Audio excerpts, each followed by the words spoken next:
காலுக்காகவும் கோரிக்காகவும் கணவன் மனைவியா ஒரு காட்டுல வாழ்ந்து வந்தாங்க. இவங்க 2 பேருமே நல்லா உழைப்பாளிங்க. ராப்பகல் பாராம வயல்ல எந்த நேரமும் வேலை செஞ்சுக்கிட்டே இருப்பாங்க. இப்படி இவங்க உழைச்சதுனால 7 மாமரங்கள் உள்ள ஒரு மாந்தோட்டம், 10 கொய்யா மரங்கள் உள்ள ஒரு கொய்யா தோட்டம், அப்புறம் நிறைய வயல்கள், இது எல்லாத்தையும் சொந்தமா வச்சிருந்தாங்க.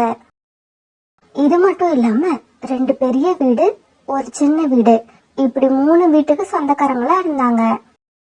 இப்படி தங்களோட வாழ்க்கை பூரா உழைச்சு சொத்து சேர்த்து வச்ச இவங்களுக்கு இப்ப வாழ்க்கைய உட்கார்ந்து அனுபவிக்கணும்னு ஆசை வந்தது. என்னங்க, நம்ம பசங்க ஜக்கு மக்கு 2 பேருக்கும் கல்யாண வயசு வந்துருச்சு. இன்னும் சொல்ல போனா அவங்களுக்கு நான் பொண்ணு கூட பாத்துட்டேன். கூடிய சீக்கிரம் இவங்க 2 பேருக்கும் நம்ம கல்யாணம் பண்ணி வச்சுட்டா நம்மளோட கடமை முடிஞ்சிடும். இவங்க கல்யாணத்தோடவாவது நம்மளோட கடமை முடிஞ்சா சரிதான். அதுக்கப்புறமாவது டென்ஷன் இல்லாம நிம்மதியா உட்காந்து வாழணும்னு ஆசைப்படுறேன். இவங்க இப்படி பேசிக்கிட்டு இருக்கும்போது ஜக்குவும் மக்குவும் அங்க வந்தாங்க. அம்மா, எனக்கு ரொம்ப பசிக்குது, சாப்பாடு கொடுங்க. எனக்கும் ரொம்ப பசிக்குதுமா, சீக்கிரமா சாப்பாடு எடுத்து வைங்க. வயல்ல ஏதாவது வேலை இருக்கு வந்து செய்டான்னு அண்ணன் கிட்ட சொன்னா தம்பிய கூப்பிட்டுட்டு போங்க பாம்பான். தம்பி கிட்ட சொன்னா அண்ணன் சும்மா தானே இருக்கான், அவனை கூப்பிட வேண்டியது தானுன்னு கேட்பான். இவங்க 2 பேரும் ஒத்துமையா இருக்கிற ஒரே விஷயம் சாப்பாட்டு விஷயம்தான். அழுச்சி, பசங்க சாப்பிடறப்ப எதுவும் பேசாம சும்மா இருங்க, கோச்சுக்கிட்டு சாப்பிடாம போயிட போறாங்க. பிறகு நல்ல ஒரு நாள் ஜக்குவுக்கும் மக்குவுக்கும் அந்த காட்டுல ரொம்ப கல்யாணம் நடந்தது. கல்யாணம் நடந்து 1 வாரம் வரைக்கும் எந்த பிரச்சனையும் இல்லாம போய்கிட்டு இருந்தது. இவங்க வாழ்க்கையில அதுக்கப்புறம் தான் பிரச்சனை ஆரம்பிச்சது. அப்பா, இது வரைக்கும் இந்த வீட்டுல நாம 4 பேர் தான் இருந்தோம். அதனால நமக்கு இந்த வீடு போதுமானதா இருந்தது. ஆனா எனக்கும் மக்குவுக்கும் இப்ப கல்யாணம் ஆனதால எக்ஸ்ட்ரா 2 பேர் வந்திருக்காங்க. அதனால மக்கு ஃபேமிலிய நம்ம கிட்ட இருக்கிற இன்னொரு வீட்டுக்கு அனுப்பிடலான்னு நினைக்கிறேன். ஏன், நான் எதுக்காக அந்த வீட்டுக்கு போகணும்? வேணும்னா நீயும் உன்னோட மனைவியும் அந்த வீட்டுக்கு போங்க. அம்மா அப்பா வாழ்ந்த இந்த வீட்டுலதான் நான் கடைசி வரைக்கும் இருப்பேன். மக்கு, இப்படி ஜக்கு கூட போட்டி போடாத. ஜக்கு தான் பெரியவன், அதனால இந்த வீட்டுல அவனே இருக்கட்டும். நீ உன்னோட மனைவி அழைச்சுக்கிட்டு அந்த வீட்டுக்கு போறதுதான் சரி. ஆமா ஆமா, அப்பா சொல்றதுதான் சரி. நான் இந்த வீட்டுல இருப்பேன். மக்கு அவனோட மனைவியை அழைச்சுக்கிட்டு இன்னொரு வீட்டுக்கு போயிடுவான். அம்மாவும் அப்பாவும் வயலுக்கு பக்கத்துல இருக்க அந்த பழைய வீட்டுக்கு போயிடுவாங்க. டேய் ஜக்கு, என்னடா சொல்ற? நாங்க ஏன் அந்த வீட்டுக்கு போகணும்? அம்மா, நீனும் அப்பாவும் வயல்ல வேலை பார்த்துட்டு வீட்டுக்கு வர்றதுக்கு இவ்வளவு தூரம் வர வேண்டி இருக்குல்ல. வயலுக்கு பக்கத்துல இருக்கிற வீட்டுல தங்கினா உங்களுக்கு தான் அலைச்ச மிச்சம். கோரி, நீ எதுவும் பேசாம என் கூட கிளம்பு. பிறகு காலுக்காகவும் கோரிக்காகவும் வயலுக்கு பக்கத்துல இருந்த அந்த பழைய வீட்டுக்கு போனாங்க. காலுச்சி, என்ன இது? அந்த 2 பெரிய வீட்டையும் ஆளுக்கு ஒன்னா கொடுத்துட்டு நாம ஏன் இந்த பழைய வீட்டுக்கு வரணும்? கோரி, நாம கொஞ்சம் கஷ்டப்பட்டாலும் பரவாயில்ல, ஜக்குவும் மக்குவும் சண்டை போட்டுக்காம சந்தோஷமா இருந்தா சரிதான். இப்படியே சில நாட்கள் நகர்ந்துச்சு. மக்குஜி, மாமா நம்மள அந்த வீட்ல இருந்து இந்த வீட்டுக்கு அனுப்புனப்ப நான் ஏன் தெரியுமா வாயை திறக்காம இருந்தேன்? 2வது மருமகளுக்கு வாய் அதிகமா இருக்குன்னு யாரும் சொல்லிடக்கூடாதுன்னு தான். உனக்கு இப்ப என்னதான் பிரச்சனை? அந்த பெரிய வீட்டை ஜக்குவுக்கு கொடுத்துட்டாங்க, அதுதானே விஷயம். ஆமாங்க, அத பத்தி தான் சொல்ல வரேன். ஆனா உங்க அப்பா அவர் பேர்ல இருக்கிற தோட்டத்தையும் வயலையும் பங்கு பிரிக்கும் போது இதே மாதிரி பெரியவனுக்கு அதிக பங்குன்னு சொன்னான்னு வச்சுக்குங்க, அப்புறம் நான் என் வாயை வச்சுட்டு சும்மா இருக்க மாட்டேன். இங்க பாரு, அந்த மாதிரி எல்லாம் நான் எதுவும் நடக்க விட மாட்டேன். நீ கவலைப்படாம இரு, சொத்து விவகாரத்தை நான் பாத்துக்கிறேன். ஜக்குவோட மனைவி மனசும் இப்ப காலுக்காகும் பேர்ல உள்ள சொத்துக்களை பத்தி தான் நினைச்சுக்கிட்டு இருந்தது. ஜக்குஜி, இந்த 3 வீடுகளை தவிர உங்க அப்பா பேர்ல இன்னும் என்னென்ன சொத்துக்கள் எல்லாம் இருக்கு? 7 மாமரங்கள் உள்ள ஒரு மாந்தோட்டம், 10 கொய்யா மரங்கள் உள்ள ஒரு கொய்யா தோட்டம், அப்புறம் இது இல்லாம நிறைய வயல்கள். இது எல்லாமே எங்க அப்பா பேர்ல உள்ள சொத்து. அப்படியா? இத கேட்க எனக்கு ரொம்ப சந்தோஷமா இருக்கு. எங்க அப்பா அம்மா என்ன ஒரு பெரிய பணக்கார வீட்ல தான் கல்யாணம் பண்ணி கொடுத்திருக்காங்க. ஜக்குஜி, இன்னொரு முக்கியமான விஷயம், இந்த சொத்தை எல்லாம் உங்களுக்கும் உங்க தம்பிக்கும் பாகம் பிரிக்கும் போது உங்க தம்பியை விட நமக்கு கொஞ்சமாவது அதிகம் வரணும். அப்பதான் அண்ணங்கிற முறையில உங்களுக்கு ஒரு கெத்தா இருக்கும். இப்படி புதுசா வந்த மருமகள் 2 பேரும் சொத்த கணக்கு பண்ணிக்கிட்டு இருக்கும்போது காலுக்காகவும் கோரிக்காகவும் வழக்கம் போல வயல்ல வேலை செஞ்சுக்கிட்டு இருந்தாங்க. இவங்க இப்படி வேலை செஞ்சுட்டு இருக்கத பார்த்த சோனா குருவி ஒரு நாள் அவங்க பக்கத்துல போச்சு. காலன்னா கோரி அக்கா, நீங்க 2 பேரும் உங்களுக்கு என்ன சின்ன வயசுன்னு நினைச்சுக்கிட்டு இருக்கீங்களா? ஜக்குவும் மக்கும் நல்லா வளர்ந்துட்டாங்க, அவங்களுக்கு கல்யாணமும் பண்ணி கொடுத்துட்டீங்க, ஏன் அவங்க வயல்ல வந்து வேலை செய்ய மாட்டாங்களா? என்ன செய்யறது சோனா, நானும் எவ்வளவோ சொல்லி பார்த்துட்டேன். சுத்தி சுத்தி வந்து சாப்பிட்றத தவிர அவங்க வேற எந்த வேலையும் ஒழுங்கா செய்ய மாட்டேங்கிறாங்க. சோனா, நீ அது அவங்களுக்கு கொஞ்சம் எடுத்து சொல்லு. என்னால இப்ப முன்ன மாதிரி வயல்ல வந்து வேலை செய்ய முடியல. இருந்தாலும் இவங்களை தனியா அனுப்ப மனசு இல்லாம நானும் கூட சேர்ந்து வர வேண்டியிருக்கு. சாப்பிட்டுட்டு நானும் காலேஜையும் காலையிலேயே வயலுக்கு வந்துருவோம். மத்தியானம் சாப்பாட்டை சின்னவனோட மனைவி வயலுக்கு கொண்டு வந்து கொடுப்பா. ராத்திரி நாங்க போய் பெரியவங்க வீட்டுல சாப்பிட்டு மறுபடியும் தூங்குறதுக்கு எங்க வீட்டுக்கு வரணும். இந்த வயசுல நாங்க எப்படியெல்லாம் அலையிறோம் பாரு.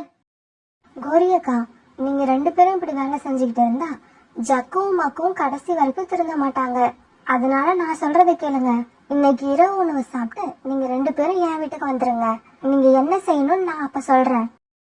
இப்படி சொன்ன சோனா குருவி பிறகு அங்கிருந்து பறந்து போயிடுச்சு. பிறகு வயல்ல வேலையை முடிச்ச காலுக்காகவும் கோரிக்காகவும் இரவு உணவு சாப்பிடறதுக்காக ஜக்குவோட வீட்டுக்கு போனாங்க. மாமா, அத்தை 2 பேரும் சாப்பிட வந்திருக்கீங்களா? அடடா, நானும் அவரும் என்னோட அம்மா வீட்டுக்கு போயிட்டு இப்பதான் வந்தோம்.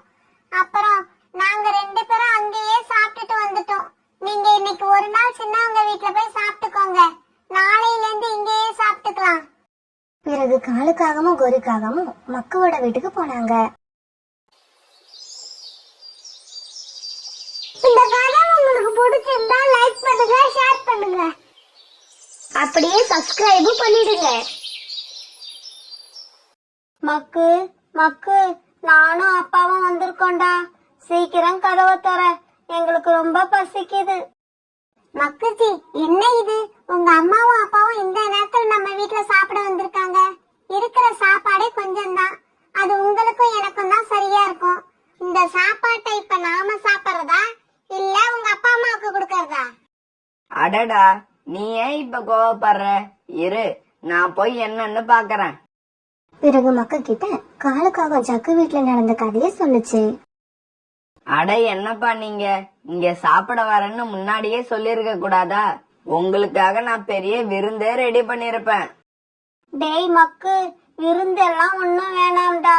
ஏதாவது பழைய சாதம் இருந்தா போடு, எங்களுக்கு ரொம்ப பசிக்குது. அம்மா, முதல்ல நான் என்ன சொல்ல வரேன்னு புரிஞ்சுக்குங்க. இன்னைக்கு என் மனைவி சப்பாத்தியும் குருமாவும் பண்ணியிருந்தா. அது ரொம்ப டேஸ்டா இருந்தது. ஆனா பாருங்க, நானும் அவளும் அதை இப்பதான் சாப்பிட்டு முடிச்சோம். படம் முடிஞ்சதுக்கு அப்புறம் தியேட்டருக்கு போன கதையா? நீங்க என்னடான்னா நாங்க சாப்பிட்டு முடிச்சதுக்கு அப்புறம் இங்க சாப்பிட வந்திருக்கீங்க. இத கேட்ட காலுவும் கோரியும் மௌனமா நிக்க மறுபடியும் மக்குவே பேச ஆரம்பிச்சான். அப்பா, நாளைக்கு ராத்திரி சாப்பாடு எங்க சாப்பிடுவீங்க? அண்ணன் வீட்லயா இல்ல என் வீட்லயா? அத கரெக்டா சொல்லிட்டு போங்க. மக்குவும் இப்படி சொன்னதால மனசுல ரொம்ப கவலையோட காலுக்காகவும் கோரிக்காகவும் சோனா வீட்டுக்கு பறந்து போனாங்க. சோனா குருவி வீட்டுக்கு போனதும் காலுக்காக நடந்தது எல்லாத்தையும் சோனா கிட்ட சொல்லுச்சு. சோனா, எங்களுக்கு 2 பசங்க இருந்து என்ன புண்ணியம்? இவங்க 2 பேருமே எங்களுக்கு சாப்பாடு கொடுக்கறத சந்தோஷமா கொடுக்கல, ஒரு தொல்லையா தான் நினைக்கிறாங்க. சரி கோரி அக்கா, அழாதீங்க. முதல்ல நீங்க 2 பேரும் இந்த சாப்பாட்டை சாப்பிடுங்க. இப்படி சொன்ன சோனா குருவி காலுக்காகத்துக்கும் கோரிக்காகத்துக்கும் இரவு உணவு கொடுத்தது. அதை இவங்க 2 பேரும் சாப்பிட்டு முடிச்சதுக்கு அப்புறம் சோனா குருவி தன்னோட ஐடியாவை அவங்க 2 பேருக்கிட்டயும் சொல்லுச்சு. சரி சோனா, நீ சொல்ற மாதிரியே செய்யறோம்.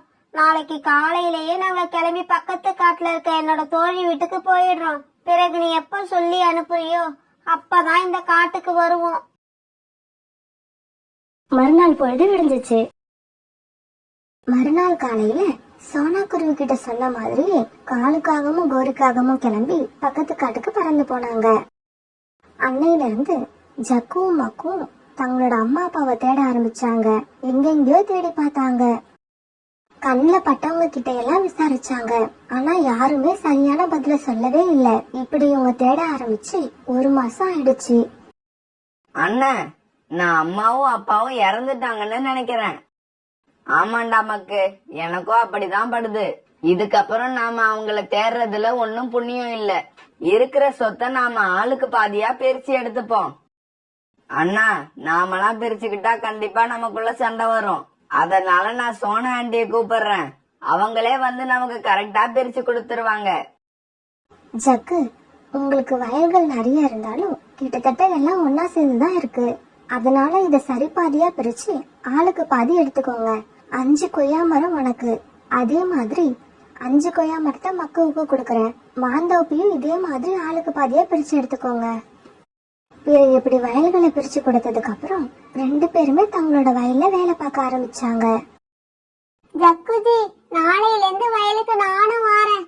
நம்ம 2 பேரும் சேர்ந்து வேலை பார்த்தாதான் சீக்கிரமா நிறைய பணம் சம்பாதிக்க முடியும். இத பார்த்த மக்குவோட மனைவியும் தன்னோட கணவனுக்கு வயல்ல வந்து கூட மாட வேலை செய்ய ஆரம்பிச்சது. இப்ப ஜக்குவோட வயலை விட நம்ம வயல்ல விளைச்சல் அதிகமா இருக்கணும்ன்ற மக்குவோட மனசுலயும், மக்குவோட வயலை விட விளைச்சல் அதிகமா தன்னோட வயல்ல இருக்கணும்ன்ற எண்ணம் ஜக்குவோட மனசுலயும் வர ஆரம்பிச்சது. அதனாலயே 2 பேரும் ரொம்ப கடுமையா வேலை பார்க்க ஆரம்பிச்சாங்க. இப்படியே சில மாசங்கள் நகர்ந்துச்சு. இப்ப 2 பேர் வயலுமே நல்லா விளைஞ்சு அறுவடைக்கு தயாரா இருந்தது. பிறகு சோனா குருவி சொல்லி அனுப்ப காலுக்காகவும் கோரிக்காகவும் தங்களோட வயலுக்கு வந்தாங்க. பிறகு காலையில வழக்கம் போல வயலுக்கு வந்த ஜக்குவும் மக்குவும் தங்களுடைய அம்மா அப்பா வயல்ல இருக்கிறத பார்த்துட்டு அதிர்ச்சி ஆனாங்க. அப்பா, அம்மா, நீங்க 2 பேரும் இன்னும் உயிரோட தான் இருக்கீங்களா?